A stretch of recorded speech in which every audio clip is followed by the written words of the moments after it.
مساكم الله بالخير وحياكم الله في حلقة جديدة في برنامجكم اللي طراها. اليوم هي الحلقة 18. متلازمة طلبة الطب، هذه متلازمة شهيرة يعاني منها عيالنا اللي يدرسون طب، لأن يزيد عندهم الوعي والوعي الجسدي، يعني يزيد عندهم الوعي بالمعلومات المتعلقة في الأعراض الطبية اللي تصاحب الأمراض، ويزيد عندهم بالتالي يعني يحسون فيها، ينتبهون أكثر لهذه الأعراض، فيتم تضخيمها. ويحس دارس الطب زين أو دارس العلوم الصحية بشكل عام، يعني يحس أن هذه الأعراض أصابته أو أنه هو قاعد يحس فيها ويضخمها، وبالتالي يحس أنه هو بالفعل قد يشخص بهذا المرض اللي قاعد يدرسه.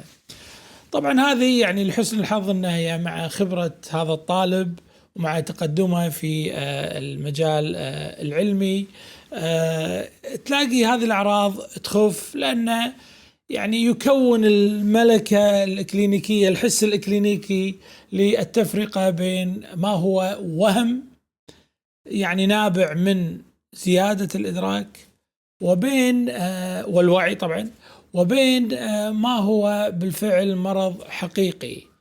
لأن دائما يعني في العلوم الطبية والنفسية دائما هناك فرق بين الملاحظة البسيطة simple observation وبين العرض، لأن الملاحظة البسيطة هي موضوعية، يعني مثلا من أنا أعطس عطسة فهذه حقيقة ما يختلف فيها متخصصين زين أو حتى غير متخصصين. بينما العرض، ليش أنا عطست وهل هذا نشلة ولا حساسية ولا شيء من هذا القبيل، يعني قد يختلف المختصون. أذكر في اجتماع بداية فترة كورونا كان مع الوزير موجود، فالوزير وهو قاعد يتكلم عن الموضوع عطس، يوم عطس يعني حاول أنه يهدي هلع الموجودين وهم من خيرة أطبائنا إحنا هنا في الكويت، فقالوا لا هذه حساسية، بس عاد يعني تعال شوف انك انت تقنع المختصين ان هذه بالفعل حساسية واحنا في مثل هذه الظروف الصعبة في ذاك الوقت. لذلك العرض قابل للأخذ والرد، ويبين هني في يعني خلينا نقول الخبرة الإكلينيكية، بينما الملاحظة الإكلينيكية هي ملاحظة موضوعية لا رأي فيها ولا يعني أثر للخبرة أصلا فيها. فبالتالي طالب الطب مع التقدم في الخبرة والممارسة الطبية تلاقي يعني يتخلص من هذه الأفكار اللي تتعلق بإصابته بمرض ما. شو اللي طرى الموضوع؟ اللي طراه أن زيادة الوعي أحيانا يكون ما بقول مضر بس متعب على الأقل، وأنا هني بتخير شوي كلماتي زين. ليش متعب؟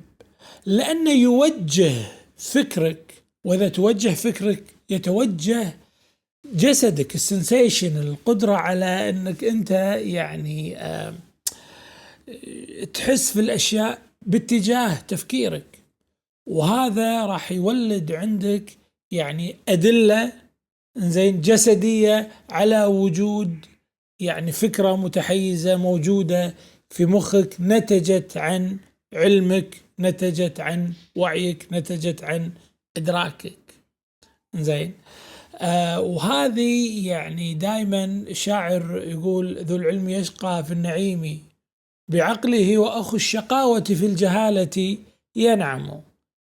أنا أشفق على الأطباء، يعني في طبيب زميل كان عندنا راح يسوي عملية الليزك، فكان يقول لأن أنا أدري إيش راح يسوون فأنا وايد خايف، فكان يوصف لي مشاعره لدرجة أن أنا خفت وأنا ما عندي دراية. قلت له أرجوك لا تقول لي شنو التكنيك مالها، لأن خلني أنا في جهلي إذا في يوم من الأيام يعني اضطريت إن أنا أسوي هذه العملية ويبدو إن هذا اليوم قريب، زين، ما أبي أعرف، خلهم يسوون اللي يسوونه الدكاترة أبخص، وأنا أسلم نفسي وما أبي أعرف التفاصيل، وهم يتعبثون، والمهم إنه يطلعوني سليم وأشوف تمام. فالوعي أحيانا يكون بهذا المعنى. أقول هذا الكلام لأن أنا أشوف وايد من الناس، يعني مثلا احنا في مركز علاج الإدمان، وايد منا ليش احنا ما ندري عنكم؟ ليش تدري عنا؟ لا تحتاجنا. زين، ما المفروض ان احنا تلاقينا في كل حدب وصوب؟ لأن يعني كثير من التخصصات، كثير من المراكز الطبية اللي موجودة في الكويت أو في أي مكان ثاني، هي موجودة لما أنت تحتاجها. يعني ترى بضغطة زر لو تدور على أي مركز متخصص في أي مجال، يعني أقصد على الأقل في الممارسة الطبية الحكومية، راح تلاقيه موجود، تلاقي عنوانه، تلاقي له موقع، تلاقي إذا احتجته راح تلاقيه موجود. بس مو المفروض تلاقيه في وعيك بشكل دائم. يعني مثلا أنا كنت دائما أضرب مثل، عندنا في منطقة الصباح الطبية مبنى جميل جدا لمركز صباح الأحمد لغسيل الكلى أو للكلى يعني بشكل عام.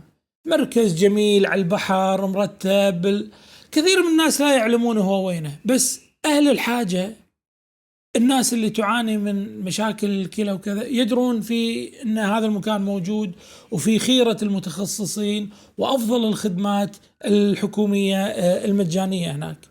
هل لازم كلنا احنا نعرف؟ وهل لازم احنا ندلل على هذا بشكل دعائي يومي؟ لا. أقول هذا لأن كثير من الوعي النفسي أحيانا يشكل عبء على المتلقي. كثير من الرسائل النفسية تحمل رسالة مزدوجة، يعني على قد ما توعيك على أشياء معينة، على قد ما إنها يعني ترى تثير القلق عندك وأحيانا الذعر، وتخليك منتبه على أشياء يعني لو أنت ما تنتبه لها أريح لك. زين، أنا مو قاعد أقول أن الوعي مو مهم، معرفتنا في كثير من العلامات يعني اللي تتعلق في السلوكيات والأشياء هذه مهمة طبعا، ولكن الغوص فيها بشكل كبير بصراحة مجهد ومتعب للأسرة، لأنه يؤدي إلى أنك أنت يعني يصير فكرك انتقائي أولا، وراح تجمع الأدلة اللي تدعم الفكرة المتحيزة اللي موجودة عندك اللي سببها الوعي، وأنت غير المختص. السلامة في، يعني أنا دائما بصراحة هذه الرسائل أنا دائما أقولها في الإعلام. الأبوة، ويعني ما أدري شنو ترجمتها، الجود بيرنتينج، الوالدية السليمة، كونك أب، كونك أم، يعني تقومون بأداء دوركم البديهي البسيط كأم كأبو، تقدمون الرعاية بشكلها يعني الجيد، وفي الحد الأدنى سوف يقيكم أنت وعيالكم كثير من المشاكل. يعني دائما اخذ هذه الأمور. تدني مستويات التدني المفاجئ في مستوى ولدك الدراسي يشير إلى مشكلة ما، تغير العادات السلوكية، السلوكيات المتوقعة من عيالنا يشير إلى خط ما، تغير يعني العادات بشكل عام اليومية حق الناس اللي احنا نحبهم يشير إلى خط ما. عدا ذلك ما تحتاج تعرف وايد معلومات في مجال معين عشان تحمي عيالك أو من تحب، زين، من أمراض قد تأتي وقد لا تأتي. زين، أنا أذكر كثير من الرسائل اللي كانت تتكلم مثلا عن المخدرات وعلاقتها في أصدقاء السوء، وتتكلم على أن أصدقاء السوء زين هم يعني الأساس في خراب عيالنا. السؤال، ما هو عيالنا لما يختربون شو موديهم أصلا حق عيال السوء؟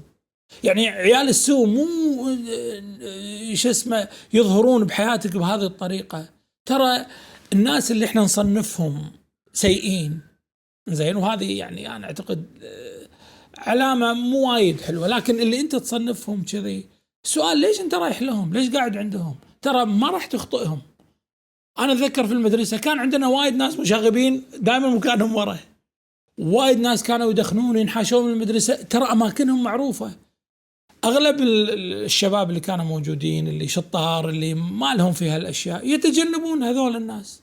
ما حد علمهم، ما حد قال لهم، لكن لا تخطئهم العين، في مظهرهم واضحين، في سلوكياتهم واضحين، في عروضهم واضحين، في تدخينهم واضحين، في مستواهم الدراسي واضحين. فأنت يعني مع عيالك علمه أنه يكون يعني في وضع قادر على التمييز في بين مصلحته وما يعني يحافظ عليه، وبين الأشياء السيئة اللي قد تؤدي فيه إلى أن يعني يسلك طريق يؤدي فيه إلى مشاكل نفسية ومشاكل من هذا القبيل. فاللي طراها أن يعني كثير من الحملات اللي تستحث الوعي، يعني وللأسف خصوصا يعني أحيانا ما تكون مقدمة بهذا الشكل المحترف، فبالتالي تحمل مسجات يعني عكس ما يعني تقصده زين، وتضع علينا عبء كبير في ان احنا يعني نتجنب يعني امراض قد لا نحتاج اكثر من ان احنا يكون عندنا الوعي العادي الطبيعي فيه. واستذكر اني معلومة وايد مهمة تتعلق في حياتنا بشكل عام، ان انت يعني في كثير من الاضطرابات النفسية ما راح تنام بالليل سليم وتقعد الصبح تعاني من الإدمان مثلا. ما راح تنام بالليل وانت تمام تقعد اليوم الثاني فيك علة كبرى هكذا. الأشياء هذه دائما لها مقدمات، دائما هي حالات يعني تتدرج في التدهور، أغلبها يعني على الأقل خلنا نقول عشان لا نعمم تعميم مو زين.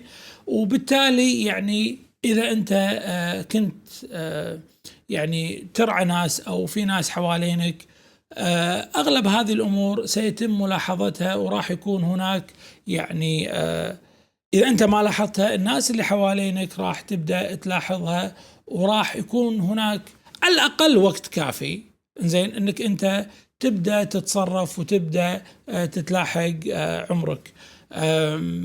في كثير من الأشياء ترى فيها سعة من الوقت، ورسالتي لكم أن خلينا نبسط الأمور وناخذ الدنيا بحلاوتها، ونأمل الأفضل، ونتعلق في أمل واقعي حقيقي ينير حياتنا. لأن الإنسان مهما ترى صار فيه من يعني واقع سيء، يظل هناك أمل، لأن طول ما أنه عايش فهو قادر على اتخاذ قرارات تساعد في أنه يتطور وينمو ويتغير. تصبحون على خير.